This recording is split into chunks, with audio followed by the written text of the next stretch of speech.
The World Tomorrow. The Worldwide Church of God presents Herbert W. Armstrong. And I'm here to bring you the truth. No one else is telling you the things that God is telling you through me. He's speaking through me. The Lord let me experience what it is to be a new bride. You know, I'm not worried about what I'm about to say, though it may be graphic. We're coming to the Lord, and if you can take it, beyond the veil is the chamber. That's the wedding chamber. The Lord told me that. But from then on, visions begin to come. When this comes up on me, it produces a vision. I'm able to tell people what's wrong with them, what they must do in life, and the sins that they are holding back in their life. God is going to be moving mightily and fast like He never has before, both hastening in judgment and hastening in the fulfillment of His eternal plan for the sons of God. Hello, everyone, and welcome back to the Cult Next Door podcast. Today's episode is going to be part 2 with Mel and Liz. Before we jump into that, another reminder, please go follow us on our socials, Facebook, Instagram, and TikTok. Also, leave us a review. If you haven't yet and you're a listener and you've been listening for a while and you like the show, please go leave us a review on Apple, Spotify, or wherever you listen. It really does help when other people are looking at the podcast and they say, hey, this has X amount of reviews, hundreds of reviews, and it's, 4.8, 4.9, whatever it is. It actually is really helpful in helping kind of get the podcast and these stories out to the world a little bit better. Also, you can leave us a voice message with a question or a comment, and we might feature it on one of our episodes. We've actually got one from Ketty that we're going to listen to right now. Hi, guys. I just want to leave you a message of encouragement. I am a deconstructed ex-Mormon, and I found a lot of the information that you guys have been sharing about the religious beliefs that you grew up with are very, very similar to Mormonism. I do believe Mormonism is a cult. It's just a really financially successful one. It's mainstream, but that doesn't make it not a cult. Anyways, I just want to encourage you with the bad reviews you're getting. Those are people are going to hate because you've struck a chord in them and they're afraid. And so they're reacting with fear. And maybe they're afraid for a good reason because, it's bullshit. And they maybe have a little hint that they're realizing it. And you are helping them on their transition out, hopefully.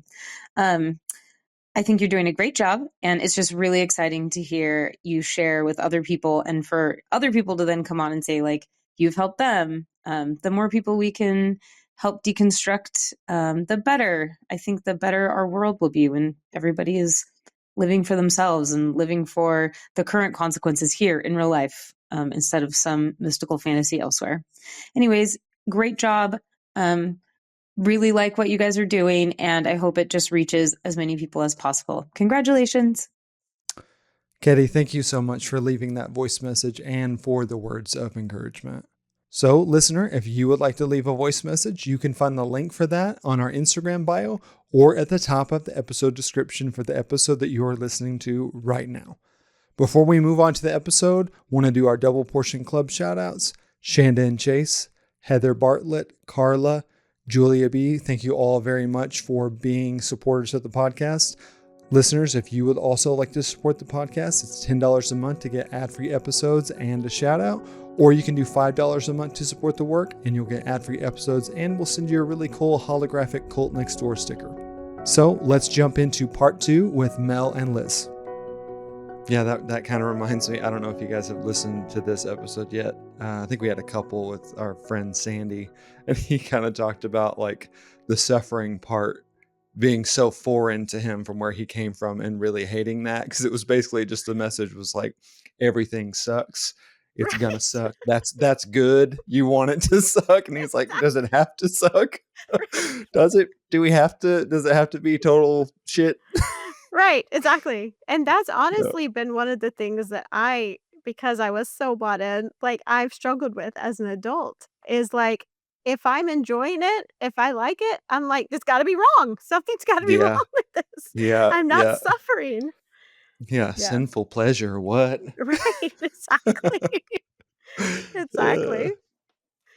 Yeah. So at the farm, not only did we have all of a sudden we're moving to this place where we're having to do all this work and be like take care of cattle. We've never been around any animals before. Like we had outdoor cats. That was our extent of Oh man. understanding animals. And now we've got chickens and we've got turkeys and we had like I don't remember at that time. I feel like it was close to 100 head of cattle. It was a lot. Wow. It Oh was a little man. crazy. Yeah. And then all the gardens and all that. We also were building a tabernacle, which was gonna be our church building, because now that we're there and more people are moving, so as now more people start moving onto the farm, and they're having their own individual homes, even though we're still stuck in the home with the other people. And so now we're gonna need a tabernacle, so we start building. So now we are constructing a building. We did everything. Liz can tell you about tarring the outside Oh wow. when she was, like, 12, and how fun it is to get tar off of your body. Oh. Anyway, we got, like, what was it? Concrete. We mixed concrete with our hands because we didn't know what it would do to you. So for literal weeks, our hands were peeling and Oh my anyway, good God. times. But anyway, so that all that was going on. But also, we were just in this super, super controlled environment. Now we can't like decide that we want to go get a bowl of cereal before bed or something. It's like everyone is watching you and deciding what's okay for you to do, for you to eat, for you to we had of course no TV or anything like that, but we got in trouble for listening to Michael W. Smith because it was Oh too really? much rock. Oh. Oh, which That song in that particular? ew. Let's do a little aside. Let's I get into Michael know, W. right? Smith real quick. Oh gosh, I don't even remember. I feel like it was the, like, Great Adventure or something. Was that him? Was that Michael W. Smith? No, that's the other guy. Uh, yeah, I That's, can't place it. yeah, Chapman, I think. Yes, Yeah. Stephen Curtis yeah. Chapman. Stephen Curtis Chapman. Stephen Curtis Okay, so Chapman. he's the Great Yeah, Adventure. yeah. I don't remember, but it was around, it would have been The early My Place in 90s. This World. See, it Remember could have that Oh. been one? something like that, Yeah, right? yeah. Too secular. It was too secular.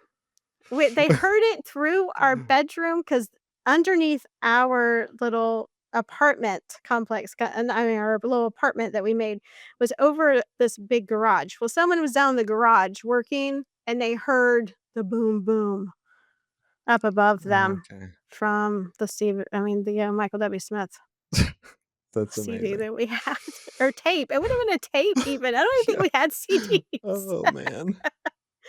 But yeah, so everything was just highly, highly controlled.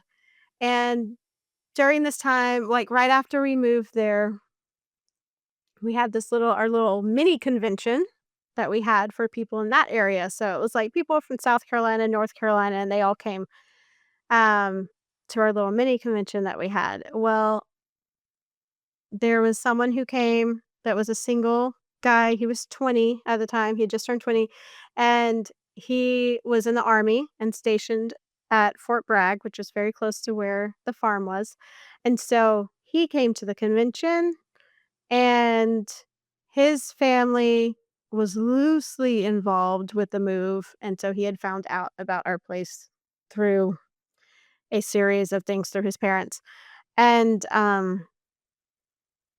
within a few months, he and I, it became pretty obvious that he and I liked each other. Well, the problem then was I was too young, of course. But not only was I too young for him, it wasn't really that. It was more that I was too young to have any kind of relationship, which was fine. Mhm. But they made it into a much bigger deal than what it really even was. And they made it out that I was seducing him and taking him away from what God had for him, because, of course, he was the perfect individual that, you know, he could not be sinful in any way. And so, um, he would be deployed somewhere overseas or across the country, and I would have to go into these elders meetings. So I started being pulled into elders meetings when I was like 15. And I was told I was seducing him. I was taking him away from what God had for him. I was going to, ultimately God's call in his life could not include me, and that I was going to ruin it for him. And because I was such a seductress. Now, I can assure you I was not a seductress. I I really, truly was not. Was I a 14, 15, 16-year-old with a crush? Sure, yeah, but it was not by any means I was doing anything, uh, seducing. And so anyway, that became like a really, really hard time for me because I'm being accused of all the stuff and he's gone. He's not even having to deal with, Ugh, all of it. And they would be accused, like people would say, "Oh, I saw you sneaking in the bushes." But like, first of all, that's not what happened. And we weren't in the bushes. But even if we were, why are you not talking to the grown man about it? Why are you yeah. bringing in, Yep. like it just was crazy.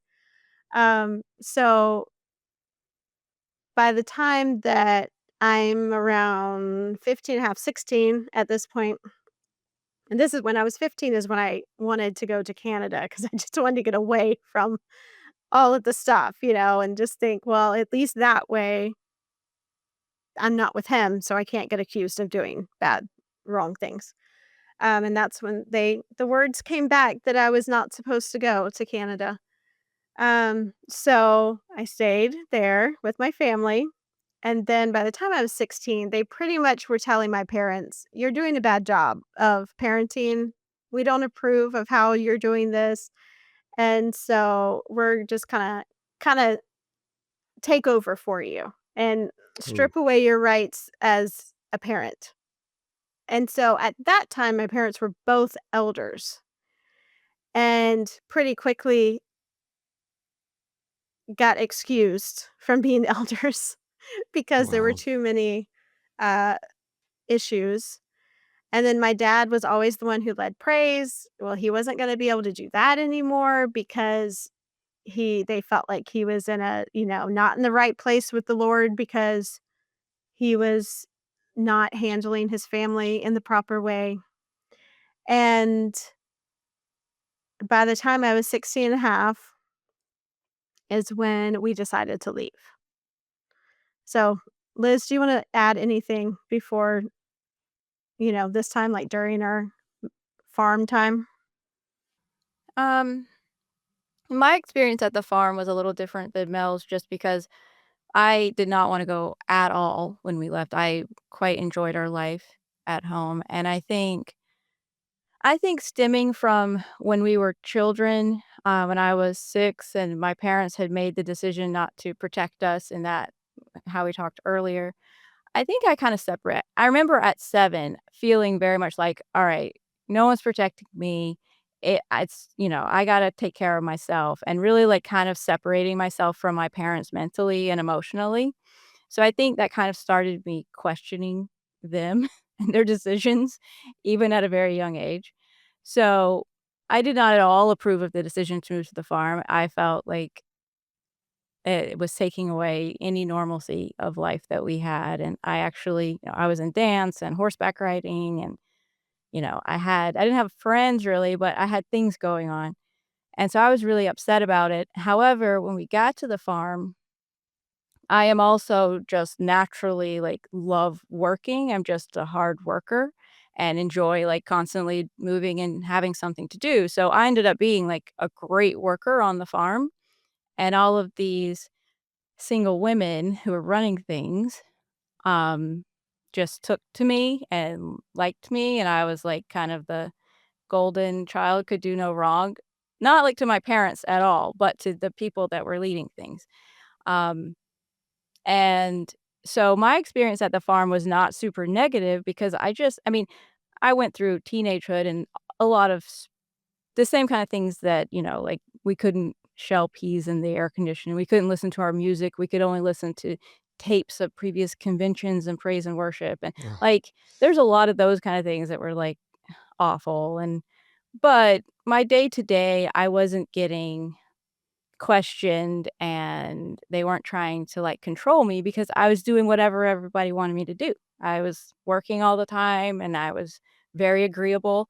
So my experience on the farm wasn't in relation to, like, the farm itself. Now, I went through a lot of stuff while we were there, like, between Mel and I's relationship while I was there, um, as she kind of navigated this what she's been explaining because we had been super, super close, and then so I went through a lot emotionally during those years, but it wasn't something I would directly relate to the move, so to speak, or what I was experiencing because of that. It was just more just like what was happening in my life and hormones and all that kind of stuff, as a young teen. Um, so that was kind of my experience, I think. Yeah, and I will say that Liz and I had been so, so tight, and so during the farm and what happened with Dan, it kinda pulled us apart. We were not each other's safe place anymore, Mhm. which I will admit was a lot of my own fault of not handling it well, for sure. So, but, yeah, so at that time, we had gotten to where I kinda resented her for being the one that nobody was mad at because people were always mad at me. It Yeah. was one thing or not like, like with the listening to the music, they automatically would be like, "Oh, it was Mel. It was Melanie who did that because Liz would never do something like that." Whatever it was because Liz was a hard worker and she was quiet and she was a favorite for sure. There was this one particular lady that was an elder that just had it out for me. She just hated me. I mean, there's no other way to put it. She just did. She just hated me. And she's like 50 something years old and I was 15 and it just didn't matter. And she treated me really, really bad. And she was one of the main people there. And everybody knew that she hated me. I don't even think it was ever a question. Like everyone just knew that she just hated me. But anyway, so and that was the other thing is like by the time that you got to be a teenager, they ultimately treated you as an adult to the point of what you were expected to do, the way you were expected to handle yourself. You were supposed to be like an adult. So, it was nothing for a grown 50-something-year-old woman to come up and just totally ream out a 15-year-old because she just didn't like the way I did something. It was very commonplace. So, yeah, so the farm itself during that time, though even during this, I'm still like, "No, this is God's way. Yeah, it's hard. Yeah, it's terrible, and these people are treating me bad, but that's gonna get me to perfection." So Mm. that's how I still was looking at it, and Liz, I think, never bought into all that at all. She was just like, "I just gotta get through this, because this is where my family is." Um, so when we finally decided to leave, um I was really upset. And my dad is literally leaving to protect me at that point from what's going on and how everyone's treating me. I would say that was a large portion of their decision of why they were leaving. It was not the entire thing, but that was a very large portion. And so now I'm like 16 and because I've been treated in this way of like I'm supposed to act like an adult, be an adult, I assume and feel like I must be an adult and can make decisions. And when my dad is like, "We need to get out of this environment. It's not good. It's not safe." And I was so angry. I was so angry at him because I felt like he was taking ultimately, he's saying, "Okay, now we're all going to hell. That's just how it is. No one's gonna be Mm. able to have a relationship with God again." I'm like, "That's all I've ever known. This is what you've grown me to be, taught me to do and be, and now you're telling me that you're just throwing me out into the world where nothing good can ever happen." So, it was like because you at that point, like, they had these, like we said, they had the city bodies, they had the farm. Well, if you're leaving a farm, at that point, you're just tossing your life away. It's not like you can downgrade back to a city body. Now, there were Okay. some people who did, but they'd have some kind of story of why God had to lead them through whatever. But we, at that point, were in rebellion to God Okay. by leaving. Yeah. So leaving the farm is leaving the faith at this Yes. point. Yeah. Okay. Yes, completely. And just to explain the whole thing of like the financial part, because Liz, touched on that earlier. My dad had a thriving photography studio when we lived in South Carolina. He had built it up and it was like he was doing really, really well. Well, he sold that and sold our house and everything to move to the farm to where we're living in this little apartment part of the big house where everyone lived. And I honestly, I'm gonna guess that they never saw much of anything from that. Like, I don't know for sure. I don't know if you can say, Liz. I don't think they ever saw any of the money from the selling of all that. It just all went to the farm, Mm. or at least the majority of it. So then my dad worked in insurance while we lived on the farm, and when we left, we are literally leaving our home. We don't have a home anymore. We have no friends because all of our friends were in that group. We have no church anymore. We are literally, it's just like moving out into nothing. So we knew we were going to leave, but my dad had to literally go into town and try to find, a rental house that we could even move into. And he didn't really have any money for us to get started. I mean, because everything was going into the pot at the farm. Hmm. So, I mean, it's literally starting from scratch. So here they're in their, like, I guess they're probably late 30s. My dad might have been early 40s, at that point, and have 4 kids that they've gotta find a place, a place for them to live and starting over because we had nothing. And we Wow. were shunned from the farm. Like, at first we thought, "Oh, we can go back there and just, like, be with them on Sundays for church and stuff," and they told us we couldn't, that we weren't Oh, allowed to come okay. back because we were sowing dissension between the members.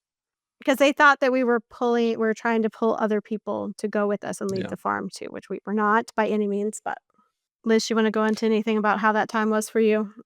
I mean, it was similar to you. I think it was just very confusing because Yeah. here we were leaving salvation, our only chance at salvation, so it was confusing. Um, and I think watching mom and dad deal with it was confusing. And now I Mhm. have a lot more empathy for what they were going through. But at Right. the time, I think they were like, okay, we're going to just go back to normal, like a normal Christian family. Like, we're just gonna go be a normal Christian family, And so, we leave and they start church hopping, Yeah. Methodist, Presbyterian, Baptist, and in our minds, that's the enemy. I mean, those Right. are That the was Hmm. just as worldly as demonic, anything else. or almost worse because we Yeah. were told Yeah. that those are the people that were, like, trying to convince people they could reach salvation. But it Yes. was false. So, like, the false Right. those are false prophets and so, like, we had no way to know anything different. Like, whether that's insane or not, we that's what we grew up in. So, like, we didn't know any different than that. So, to go to these churches, I remember feeling like I was, like, 14 at that time, and I'm just like, "Why would we associate with these people? Why would we even Yes. consider going and hearing what this person has to say? Like, that doesn't make any sense to me." So that was I remember that being a big deal to me because I was like, I don't even wanna go. Like, it felt wrong not to go to church, but, like, I don't wanna go to this church and listen to what this pastor has to say because I can't trust it. Obviously, he's evil, you know? So, like, I remember being that was a big struggle during that time, and, like, again, questioning my parents because obviously I always question my parents' decisions and questioning, like, what they thought they were doing to our family and to, like, my younger brother and sister, and, like, how are they gonna know enough to make the right decisions, and being very concerned for them. Like, my little sister was only, like, what, 8 or 9 at that time, and Yeah, I think she was 9.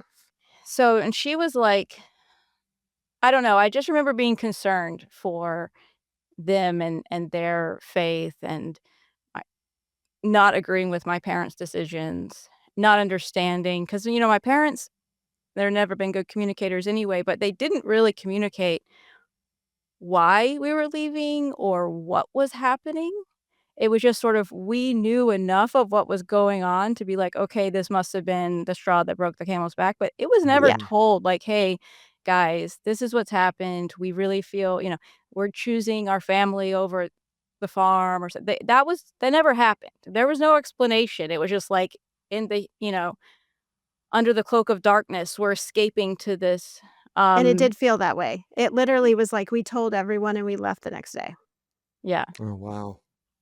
Yeah, So, it was just a really confusing time, I think.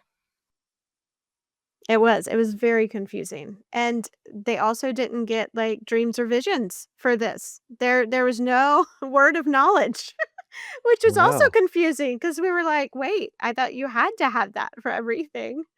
And the fact that they would not, it was like, I think there was a part of us that was like, "Wait, are mom and dad not really, like, do they not actually want to go to heaven and be perfect and walk with God?" Like, what is happening?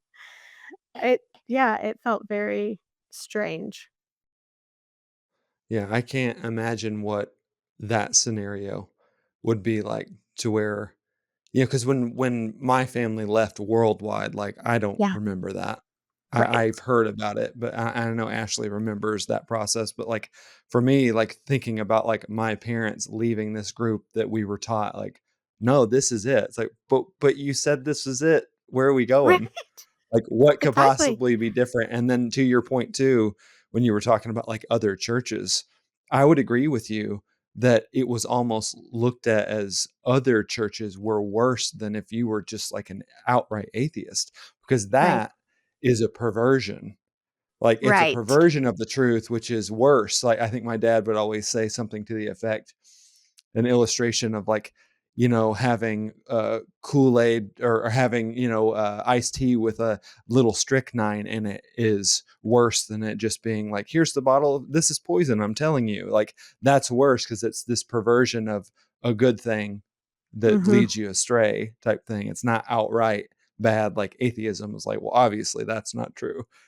So yeah, when you brought that up earlier, it's like, yeah, I think I would agree with that too, which I think is another hallmark of that, like, we're the only ones who have the right knowledge in the right way. We're the holders of that knowledge, and everybody else, obviously, they are wrong, which is amazing. All these groups, they're all Oh, I different know, and right? divergent, but they all have the one truth. I don't know. I'm just going to have to The duke it one. out.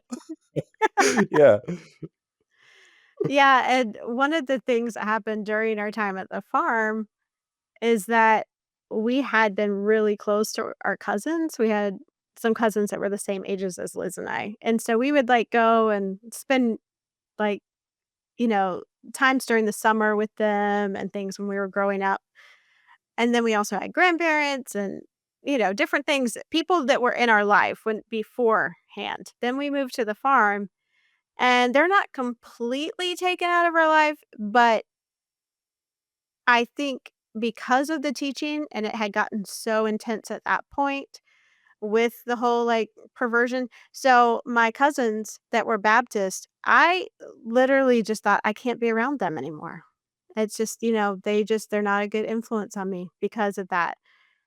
They're wonderful, sweet people, but I just felt so strongly that they were in the wrong, and they didn't Yeah. understand what the real, what really being a Christian was like.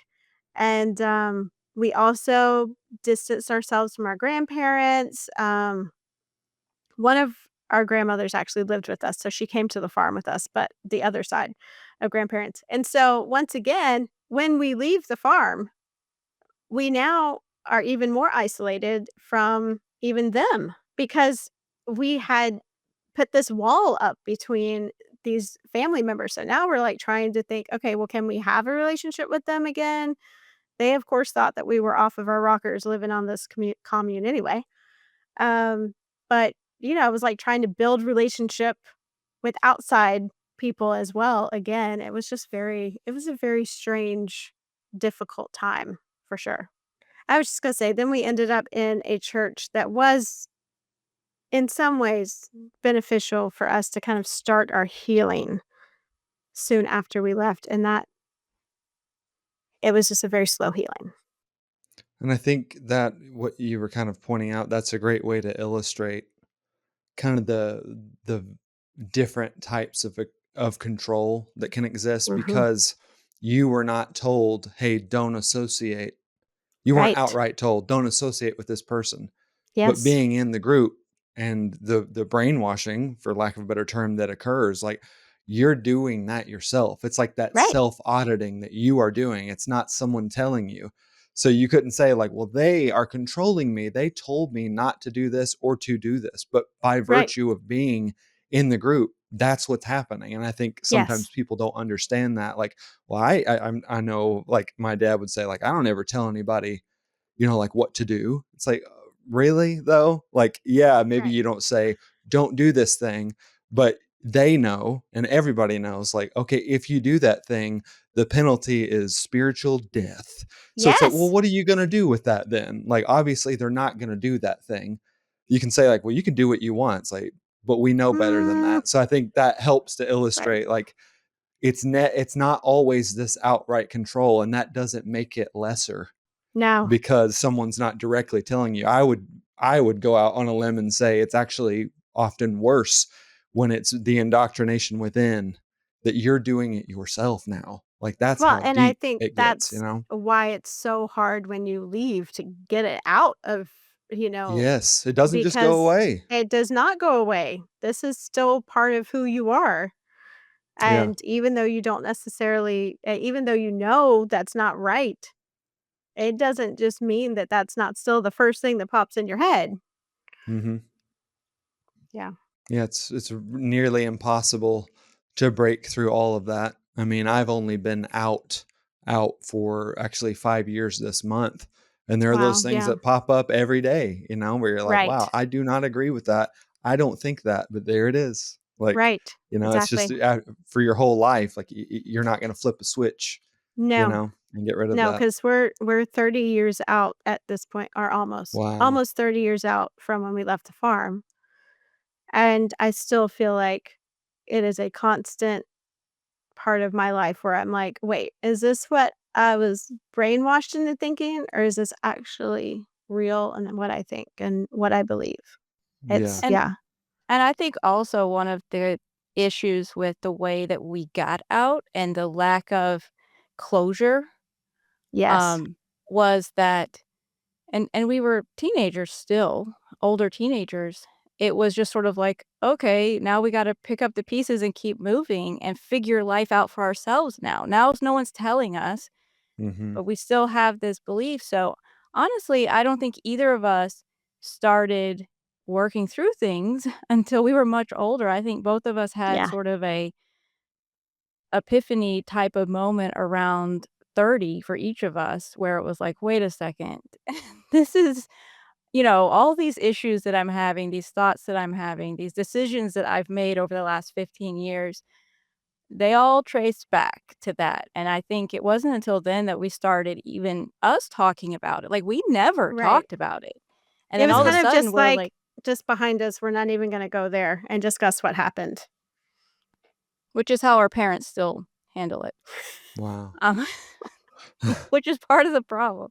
Why we handled it that way. Why, because Yeah. it wasn't dealt with. But all of Yeah, it us was I have had think to it deal was with for it. them, it's just like, "We're just moving on. Let's just move on." Yeah. Yeah. Maybe a little bit survival too. I know I've had small periods of that where you're like, you know what?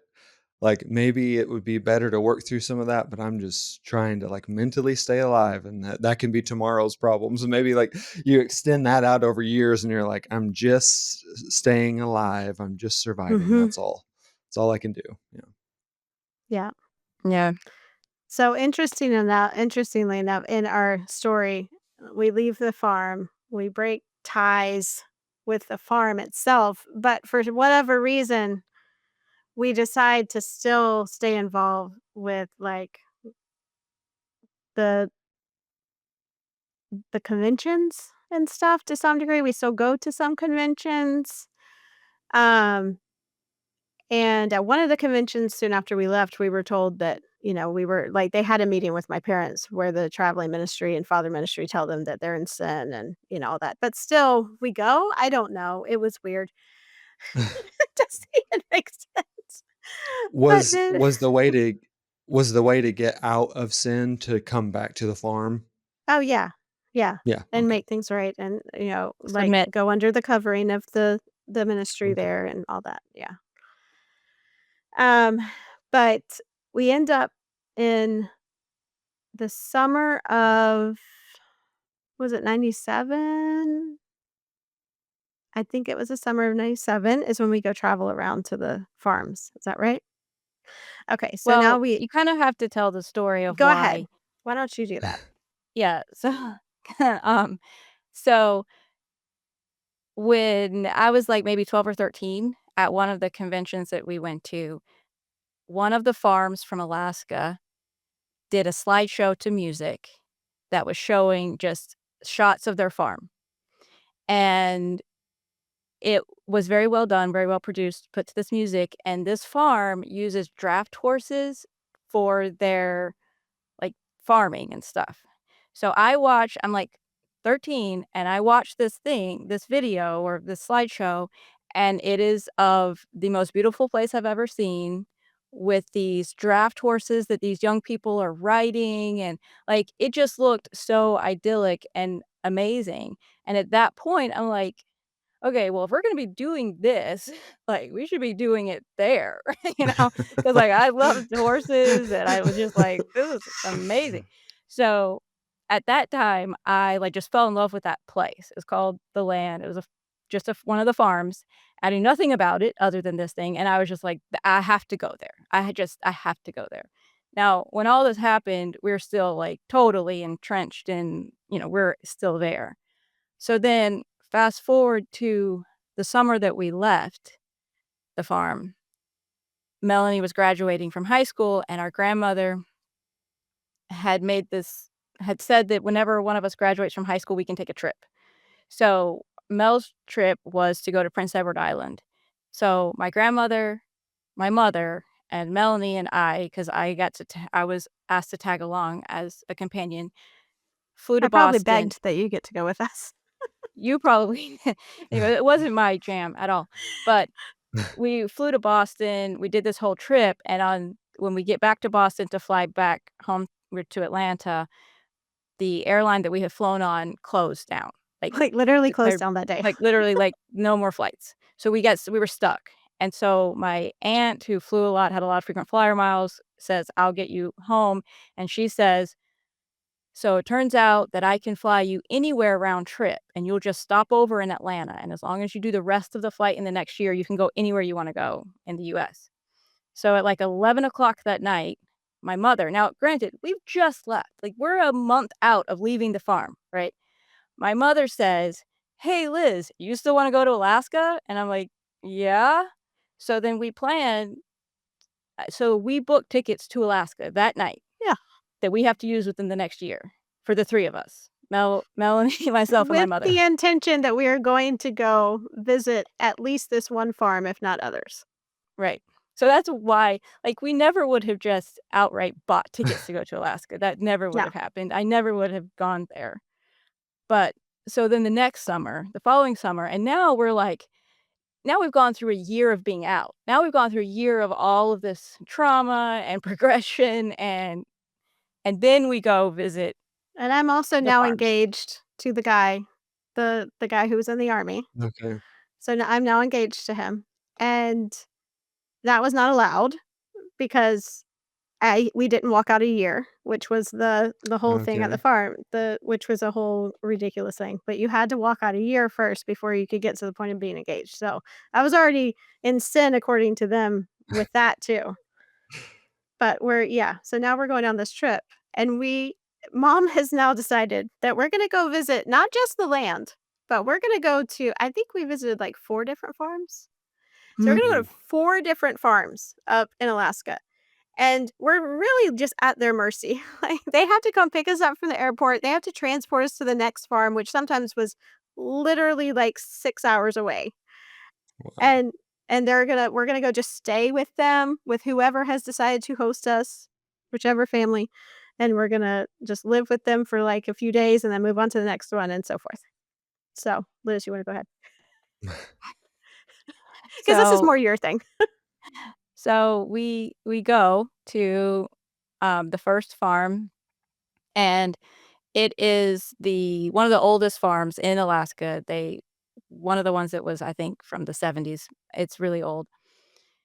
Um, but we spent a few days there, and I fell in love with it. Not only was it just obviously beautiful, but I just loved the people, and we were working, like, at that place, the way that they integrated us was, "Hey, do you wanna go work with us?" And so we got to go work, which is totally my thing. I loved that. So I just loved it. I really had a great time there and really enjoyed it. Um, and then we moved on to the next place, which I don't remember a lot of drama at that place. The next place, That's which was was Whitestone, was all drama it was all because drama. my mom was like, of course, at this point, the black cloud was hanging over my mother, so, I felt She bad didn't for her, mind speaking her actually. mind. Yeah, yeah, Uh, it was not a good But we thing get at there all. and, like, at Sapa, which is the first place we went, they just integrated us into, like, all the stuff that they were doing, and we were, like, on the work schedule, and we knew when everybody was gonna eat, and we were just going to hanging out and just being a part of everything, and then we go to the next place, and they literally just stick us in a room and forget that we're there. They oh don't tell us man. where to go to eat. They don't tell us anything. We literally were just, like, stuck in this room. It was so weird. And then finally we do kinda push ourselves into, like, what they're doing, and after, like, 3 days, my mom gets up in the middle of, like, the dining room where 100 at least 100 people are eating and, and they're like, "Well, would you like to say something before you leave?" And my mom was like, "You guys are horrible. You have not been hospitable at all. You've all been rude. No one." It was hilarious. Oh man. Anyway, looking back, it's very funny. At the time, we were both so humiliated, and Liz and I were like, "Oh god, please let us hide And somewhere." and and was this like, "You guys suck. Can you please take us to the next farm?" Was that Because this place, you had to, like, take a little boat even just to get over to where you could get in a car to go somewhere. she might not have saved that. Be like, "Thanks for dropping Like, us off. write a By the letter way." maybe? Oh, man. Oh, dear. That's too funny. Then we go to the land Mhm. next though, right? Yeah, then we went to the land, and it also was not particularly friendly or hospitable. I mean, they tried. They were way better than Whitestone, but, um, it wasn't I don't know, I didn't connect at all at the land. And I also wasn't feeling well almost the whole time we were there, and that didn't help. But, yeah, I did not connect at the land, and I know Mel had a terrible experience taking my place riding the horses that I made Oh, such a big deal no. about. But, My yeah. my first and probably only, like, time where I literally thought I was gonna die and fall off of this draft horse and just die. Oh, no. It's okay. I'm still here. Oh, dear. Oh, But, yeah, there it was like they kinda had a, like, a little youth group kinda thing, so that was kinda cool. We're like, "Oh, this is kinda cool." Like, the youth are able to go off and do things by themselves and not just be, like, superly heavily watched. So we thought that was interesting, but that was, like, the only redeeming value that we found from that visit, I feel like. yeah, I think the people just were not super warm or something. I don't know. I wasn't really attracted. Anyway, long story short, we go back home, and my family's like, "So, do you still wanna go to the land?" Like, because it wasn't super uncommon for teenagers that were a part of, like, city bodies to go to a farm. And the move did have its own college that was at a couple of places, so, like, it was very common for college-age kids to go to one of the farms and go to college. So, like, it Mhm. wasn't like even though we were in a farm, it was a small farm, so it wouldn't have been crazy to think about me, like, actually going to one of these farms for, like, school or, to live. And so after that trip, my family was like, "Hey, do you wanna still go to the land?" And I was like, "No, I do not, but I really like SEPA, I wanna go there." And so in 3 months, I was living at SEPA. Wow. Yeah, As a 15-year-old, as a just by 15-year-old on herself, my she own. went there. Wow. Yeah, and that But see, was this is another one of those weird things to me that where they treated us almost like adults, like we could make these decisions that I don't even feel like mom and dad had that much to say about it. They were just like, "Oh, if that's what you wanna do, sure, let's do that." Wow. Oh, man. yeah, it was, yeah, it was more just like, "Oh, well, I guess that's" I mean, because we did get visions and because I mean, that's something Yeah, that SEPA requires, so, we did get right. visions and words of affirmation and all that, and maybe it was looked at within the move as, like, we can save one of them, you know? I don't know, because I mean, Probably in so. retrospect, why did the move accept me back? I don't know. Um, but but yeah, it was more just like, "Okay, well, this is what God wants, so we're gonna move heaven and earth to make it happen," because we had to figure out how to get me there. I had braces at the time, but I wasn't gonna have an orthodontist there, so I had to get my braces taken off early. Just like all these random things that had to happen in 3 months so that I could get there in time to start school for the next school year. Um, so yeah, it's crazy that that happened. It's crazy that I was allowed to do that and that I went there, and then once I got there, the structure was to live people who came there, teenagers or whatever, just lived with a family, and so I lived with this couple who had just gotten married. They're, like, early 40s, and they had just gotten married, their first marriage, and, I was put with them, and, me and one other girl were put in their log cabin, and, Oh, by the way, they did not have running water at this or much place electricity. or much Oh, very electricity. cool, very cool. Yeah, it was That's outhouses great. and washing your clothes by hand. I mean, it's if you're gonna have the Alaskan experience, that's the way to go. Just go ahead Yeah. and have it all the way. Um, so anyway, the woman of the couple that I was living with had literally just moved because she got married and moved to be with her husband here from the Ridge, which we had previously talked about is the place where people go to get rehabilitated. Mhm. And she was like kind of a dorm mom to young women who needed to be rehabilitated. And so she didn't know how to be around normal people. And my roommate was also, I don't want to say she was troubled, but she was, she had some things going on where she could benefit from the instruction that this woman had. Whereas I was like the golden child. I was the Mhm. go with the flow, do what needs to be done, happy to just, whatever you need from me. And that she didn't appreciate that. So she spent the next year doing everything in her power to make my life a living hell. And she did. And then there was a whole process of um the the elders ended up saying that I liked boys and trying to put I was getting called into elders meetings about me being a seductress and, like, being an awful person. I ended up getting super sick while I was there, and I was, like, bedridden Yeah. for 2 weeks, and, like, no one would take Mm. care of me. But they were just like, "What's wrong with you? Get up and work." And, and Well, they and also then did believe that if you were sick or anything, it was likely because your relationship with God was not in a good place. mm. Okay. And I do think that there probably was a stigma on me already just because of the family. I think there definitely Oh, I'm sure. I am sure. was. Yes. But eventually, and I would call home and I would talk to my parents, and my mom was just like, "Well, this is your boot camp." Because I was always wanting to go into the military, so she's like, "Just think about it like boot camp. This is your boot camp, and you can handle anything, and you can get through this," and, just, like, not validating my experience at all, just being like, "Suck it up, move on." At least I'm that's the sure way there I was a took part it. of that that was like, "I am thousands of miles away, and there's nothing I can do to help you too." Yeah, Yeah. But yeah. yeah.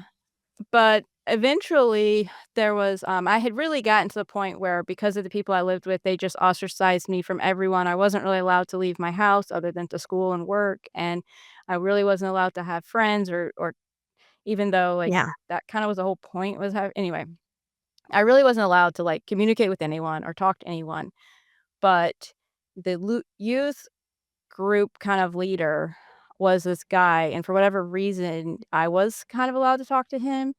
And because he was, like, helping tutor me in some of my classes or, like, I was doing some extracurricular projects with him and stuff, so he was a okay person.